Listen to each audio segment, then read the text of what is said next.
नमस्कार दोस्तों, स्वागत है आप सभी का। आज हम लोग बात करेंगे शहजादा धामी के बारे में। शहजादा धामी एक बहुत ही वेल नोन एक्टर हैं, लेकिन आज के टाइम पर वो कहीं पर भी आपको दिखाई नहीं देंगे। ना तो किसी इंटरव्यू में दिखाई दे रहे हैं पिछले 1 साल से, और ना ही किसी दूसरे शो में।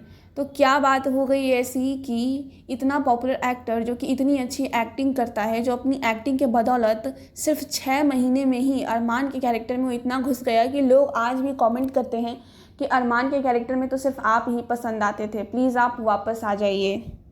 आई miss you old Armaan, I really miss you. Please फिर से ये रिश्ता क्या कहलाता है में आ जाओ, तुम्हारी और समृद्धि की जोड़ी बेस्ट लगती है। उन्होंने अरमान चेंज किया, मैंने शो देखना ही बंद कर दिया। अब वो शो देखना अच्छा नहीं लगता, बोरिंग हो गया है अब वो शो। इस तरह के तमाम कमेंट्स उनके पुरानी इंटरव्यूज़ पे आपको दिख जाएंगी, और उनके इंस्टाग्राम के अकाउंट में जो फ़ोटोज़ पोस्ट करते हैं उसके नीचे। शहजादा धामी ने डेब्यू किया था ये जादू है जिन का सीरियल से। इस सीरियल में वो एक जिन के कैरेक्टर में दिखाई देते थे, और ये एक साइड कैरेक्टर था, लेकिन ये श्रुति शर्मा के साथ पेयर्ड था, और ये शो बहुत ही फेमस था पहले से ही। लेकिन जब इनकी एंट्री होती है तो लोग इन्हें भी काफ़ी पसंद करते हैं। फिर उसके बाद उन्होंने शुभ शगुन सीरियल में काम किया था कृष्णा मुखर्जी के साथ। ये शो भी बहुत पॉपुलर हुआ, लोगों ने पसंद करा। लेकिन जब वो ये रिश्ता क्या कहलाता है सीरियल में आए, तब इनका जो फेम था वो चरम सीमा पर था। लेकिन यही सीरियल उनके करियर का डूबता किनारा भी बन गया। अचानक से एक खबर आती है कि निकाल दिया गया है अरमान को, अब एक नया अरमान आएगा। और सिर्फ इनको ही नहीं बल्कि प्रतीक्षा हॉनमुखे जो कि रूही का कैरेक्टर प्ले कर रही थी, इनको भी रातों रात सीरियल से निकाल दिया जाता है बिना कुछ कहे हुए।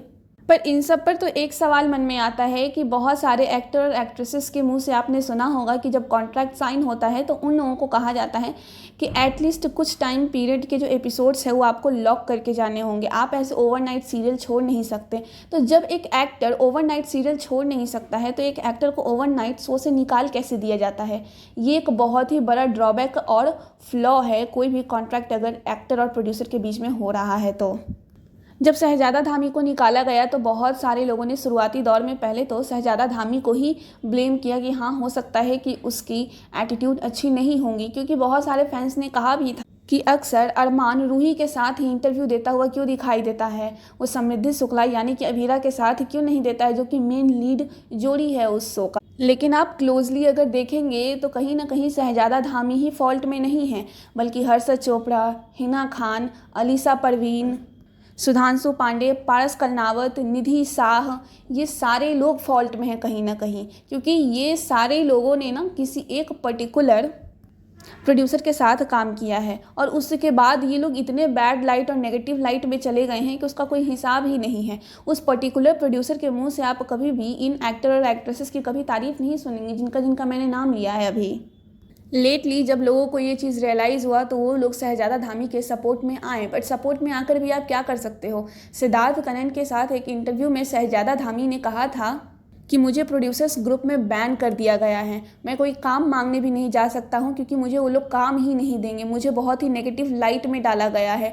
आप सोच रहे हो कि एक एक्टर जिसकी ज़िंदगी ही एक्टिंग से चल रही है, जिसका करियर ही एक्टिंग है, आप उसके करियर को ख़त्म करने के इस बिनाम पे आ गए हो। आपका ईगो इतना बड़ा हो गया है कि आपने प्रोड्यूसर ग्रुप से ही उसको बैन कर दिया है, और अनप्रोफेशनल बिहेवियर दिखाकर उसके लाइफ को बर्बाद करने के पीछे लगे हुए हो। अगर मैं आपको बता दूं कि अगर शहजादा धामी एकमात्र एक्टर होते जिनकी प्रॉब्लम इस पर्टिकुलर प्रोड्यूसर के साथ हो रही होती तो शायद शहजादा धामी को गलत माना जा सकता था। लेकिन हर्षद चोपड़ा जो इन्होंने लीड रोल किया है एक जनरेशन लीप में, चैनल के द्वारा और प्रोड्यूसर के द्वारा एक लेगेसी दिखाई जाती है कि कौन कौन काम करा है और कौन कौन इस जनरेशन में रहा है, तो यू वोंट बिलीव कि प्रणाली राठौर के साथ आपको इस पर्टिकुलर पिक्चर में हर्षद चोपड़ा कहीं दिखाई नहीं दे रहे। जबकि हर्षद चोपड़ा ने जब इस शो में साइन इन किया था और आए थे तो क्या क्रेज़ था कि ये रिश्ता लोगों ने देखना ही स्टार्ट इसलिए कर दिया क्योंकि लोग पसंद कर रहे थे हर्षद चोपड़ा को। और लेगेसी पिक्चर में हर्षद चोपड़ा ही कहीं गायब है। इतनी सारी पार्टीज थ्रो होती है, इफ्तार पार्टीज होती है, गणेश चतुर्थी होता है, लेकिन किसी में भी हिना खान दिखाई नहीं देती है।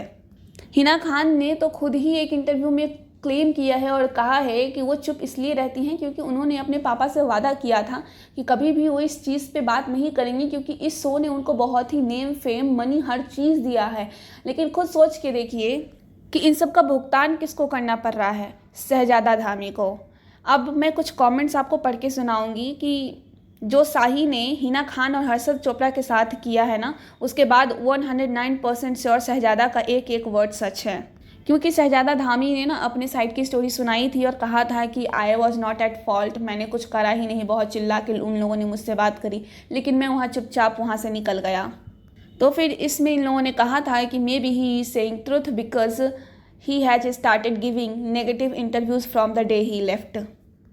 He didn't even know how many years Hina Khan worked for his show. He always praised Shivangi Joshi. Without Hina Khan, this show nothing. How much hard work she did, but he never praised her. वैसे देखा जाए ना तो audience तो full support में है शहजादा धामी के, लेकिन ऑडियंस थोड़ी ना कोई शो प्रोड्यूस कर रही है कि उनको काम मिल जाएगा। प्रोड्यूसर्स ग्रुप में तो उनको बैन कर दिया गया है ना।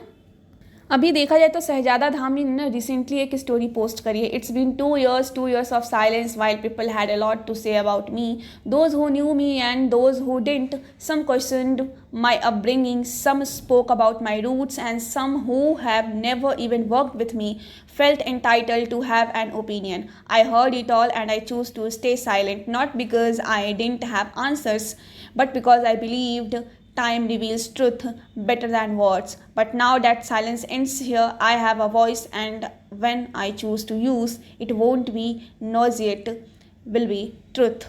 So think 1,000 times before attaching my name to anything false again. फिर से ये कंट्रोवर्सी जन्म ले लेती है। जहाँ ही ये शांत होती है, वापस से शहजादा धामी को टारगेट करने लग जाते हैं लोग और टैग करने लग जाते हैं उस कंट्रोवर्सी से related. And the most interesting part is कि Pratiksha Honmukhe had just unfollowed Shehzada Dhami and Shehzada Dhami have also unfollowed Pratiksha Honmukhe. ये रिश्ता के सेट पर ही दोनों का कुछ तो चल रहा था। They never confirmed about it, but yes there was some rumours that they were dating, लेकिन अब के टाइम पे वो दोनों एक दूसरे को फॉलो तक नहीं कर रहे हैं। नाराज़गी तो पारस कलनावत ने भी जताई थी कि मुझे शो से निकाल दिया गया सिर्फ इसलिए क्योंकि मैंने एक दूसरा शो साइन किया था। अगर उन्होंने मुझसे कहा होता एज अ सन, अगर मुझे ट्रीट किया होता, मुझसे अच्छे से बात करी होती, तो मुझे और अच्छा लगता कि ठीक है मैं सर्कमस्टेंसेस समझता हूँ, लेकिन इस तरह से मुझे निकाला जाएगा मैंने कभी ये सोचा नहीं था। मतलब किसी का ईगो इतना बड़ा कैसे हो सकता है कि जो एक्टर अभी तक इंडस्ट्री में इस्टेब्लिश ही नहीं हुआ है, आप उसके पीछे पड़ गए हो, उसको खींच कर नीचे गिराना चाहते हो। अब हर्षद चोपड़ा जैसे एक्टर्स को तो कोई फ़र्क नहीं पड़ता है क्योंकि वो तो ऑलरेडी वेल इस्टेब्लिश्ड एक्टर है और लोग उनके साथ काम कर चुके हैं, लेकिन Shehzada Dhami is suffering a lot. उम्मीद करती हूँ कि आने वाले टाइम में कोई अच्छा शो उनको मिले ताकि उनकी ज़िंदगी भी थोड़ी हरी भरी हो और जिस चीज़ के लिए वो मुंबई आए हैं, जिस चीज़ के लिए वो इतना कुछ कर रहे हैं, वो आगे जाए और वो अपनी ज़िंदगी में हर उस मुकाम को हासिल करे जो वो करना चाहते थे। वीडियो को लाइक करके, चैनल सब्सक्राइब करके और अपने ढेर सारे कमेंट्स देकर मुझे सपोर्ट करें। Thank you so much for watching my video.